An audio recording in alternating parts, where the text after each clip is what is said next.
tertanam, Pak?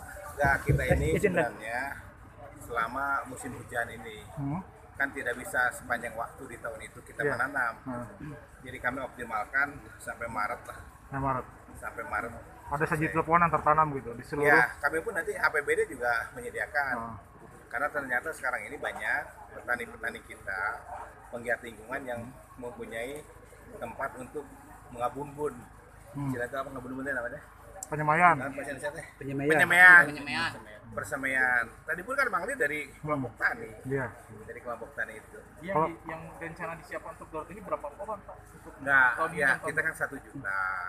Tapi kita sediakan mungkin 1,2 juta. Kita gotong royong dari mana? Saya sudah nyuratin juga ke apa namanya? Pertamina dan Sun Energy, dia juga mau memberi. Pokoknya kita lakukanlah di berbagai tempat. Pak, yang kritis terletak di mana aja Pak di Garut yang paling Sebenarnya kritis? semua juga kritis. Oke. Lah. Semua kita anggap kritis. seberapa besar Pak kritis di garut ini Pak? Ya kalau di dalam itu sekitar 56.000, saya ada catatan itu. 26.000 hektar. Iya. Yang kritis. Yang kritis Dari? dari 320.000 hektar, 56.000-nya kritis. Tapi bukan di perhutani saja. Iya. Ya itu di tanah masyarakat juga kritis. Kritis yang Lalu Pak arahan Kritis ke itu- masyarakat Pak gimana Pak? Karena ini kritis bukan dalam artian gundul Pak atau gimana? gundul, Bagaimana, Pak? Jadi kritis itu dalam arti tanahnya miring, tidak ada tanaman. Misalnya di darajat, itu kan milik perorangan. Itu kritis namanya. Upaya dari Anda sendiri Pak gimana? Bayar upaya yang harus dilakukan Pak? Nah, kita adakan gerakan besar-besaran ini. Saya melalui DPMPD. Saya minta kepala desa, apalagi kepala desa yang mau pilkada sekarang ini. Saya gerakan untuk melakukan advokasi kampanyenya dengan menanam pohon gitu. Pak, kemarin Bapak ngeluarin surat edaran bayar STNK harus nimbang pohon gitu segala macam. Pak, apa aja Pak detailnya Pak? Ya begini, jadi kita ini kan dalam satu gerakan. Itu dukungan. Jadi begini, Pak Gubernur itu ingin ada 50 juta. Garut kira-kira lah dengan luas seperti ini minimal 1 juta yang 1 juta. digerakkan. Nah tentu kita juga melakukan langkah-langkah di mana semua yang urusan mau kawin, anu pasang SNK, anu gitulah. Jadi di kantor Samsat Garut itu disiapin box untuk yang nanam pohon. Gitu.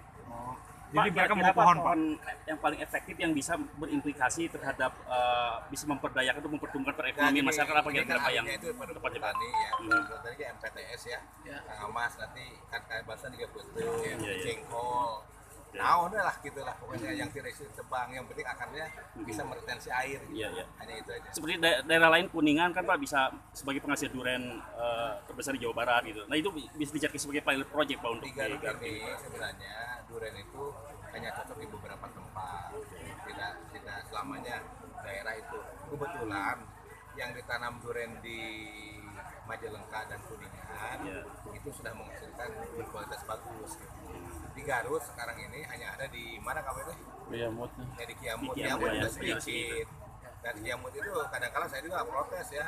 Dia juga kok nak durian Garut kieu, padahal dia hanya untuk keuntungan bisnis. Saya juga udah tegur juga tuh. izin Pak, ini mengenai ini Pak himbauan untuk masyarakat Pak, karena masyarakat kebanyakan di pesisian masih belum darkum Pak. Belum sadar hukum akan adanya hutan-hutan yang rusak itu Pak. Arahan ke masyarakat gimana Pak? Itu kan dilakukan oleh desa dan oleh kita juga.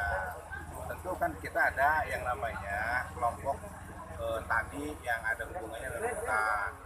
Itu kan LMDH itu lembaga masyarakat desa hutan ya.